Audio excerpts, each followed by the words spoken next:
June 21st, 2018. The Atlanta Hawks grab Luka Dončić with the third pick, but just moments later, they trade him to the Dallas Mavericks for the fifth pick, Trae Young, and a future first-rounder from 2019 that would become Cam Reddish. And just like that, a rivalry was born, tying two superstars together in a debate that has raged for years, fueled by hot takes and highlight reels. But today, that all ends. We're cutting through the noise. This isn't about who has the better highlight tape or who you like more. We are doing a stone-cold analytical breakdown to answer the question, who is the better basketball player? We're going stat for stat, category by category, scoring, playmaking, defense, and winning to finally settle this thing.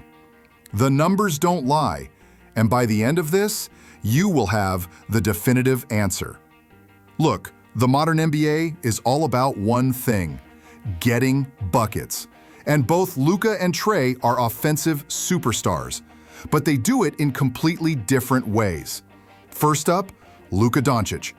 At a massive 6'7", 230 pounds, the guy is a freight train with handles. His offensive game is a masterclass in using his size and smarts to get wherever he wants on the floor. Luka's career scoring has exploded to an insane 28.6 points per game. He's a true three-level threat who lives in the paint, using his frame to overpower smaller guards and his skill to finish over bigger defenders.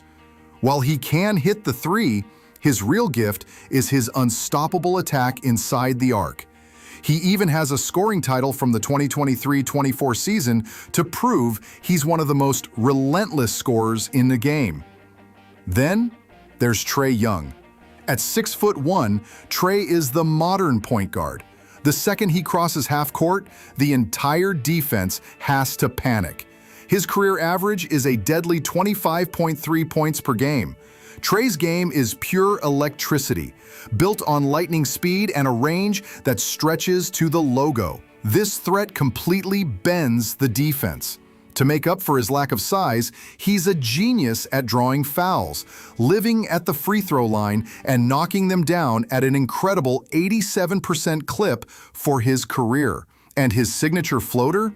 It's one of the most unguardable shots in basketball. So, who gets the edge?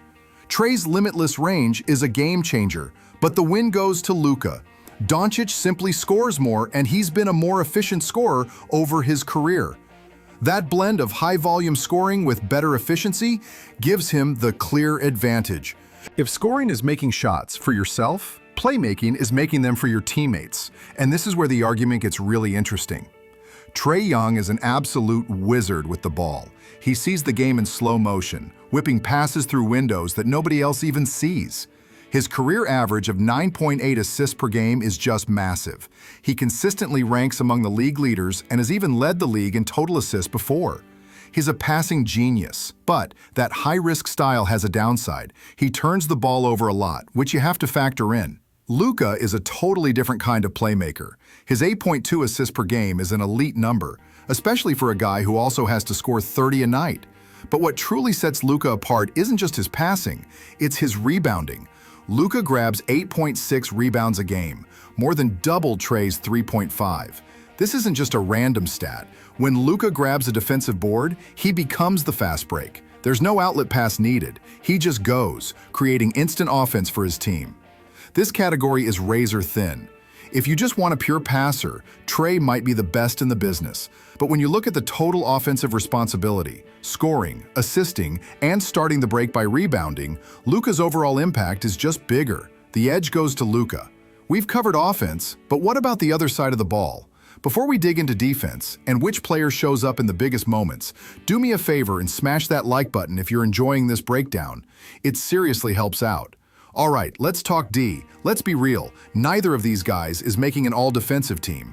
This has been the biggest knock on both of their games since they came into the league, but there are levels to being a defensive liability, and there's a clear difference here. Trae Young's defensive issues are no secret. Because of his 6'1" frame, offenses hunt him relentlessly on switches, forcing him to guard bigger players and leading to easy buckets or fouls. The advanced stats have consistently ranked him as one of the weakest defenders in the NBA. It's not about a lack of effort. His physical limitations just put a hard cap on his defensive potential. Luka came into the league with the same bad reputation on defense. He was often called out for slow feet and lazy effort, but he's actually gotten better. His 6'7" size is a massive advantage over Trae, allowing him to actually hold his ground against bigger players. Over the last few seasons, especially in the playoffs, you can see a real improvement in his focus and effort. He's still not a lockdown defender, but he's gone from a huge liability to a guy who can survive on defense. The verdict here is simple. This isn't about who's good at defense, it's about who's less of a weakness. Luka's size and steady improvement give him the win. He's much harder for offenses to pick on. Stats are cool, but legacies are built on winning. This is where the great players become legends, and it's where the gap between Luka and Trae becomes a canyon. Let's start with Trae. His legendary moment was the 2021 playoff run, where he carried the Hawks to the Eastern Conference Finals. He took down the Knicks and the #1 seed 76ers, becoming Ice Trae and silencing entire arenas. In 27 career playoff games, he's put up great numbers, 26.4 points and 9.0 assists. But that 2021 run was the peak. Since then, the Hawks have struggled, failing to get out of the first round. Now let's look at Luka Dončić. His playoff resume is just on another planet. He's dragged the Mavericks on multiple deep runs, including a trip to the Western Conference Finals in 2022, and all the way to the NBA Finals in 2024. His playoff stats are historic. Nearly 31 points, 9 rebounds, and 8 assists over 55 games. He doesn't just play in the postseason, he dominates it. While Trae had one incredible run, Luka makes deep playoff runs a regular thing. The awards tell the same story.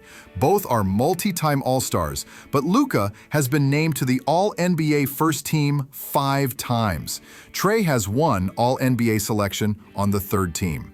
When you look at playoff success, individual awards, and overall winning, it's not just an edge for Luka, it's a landslide. So after breaking it all down, who is better?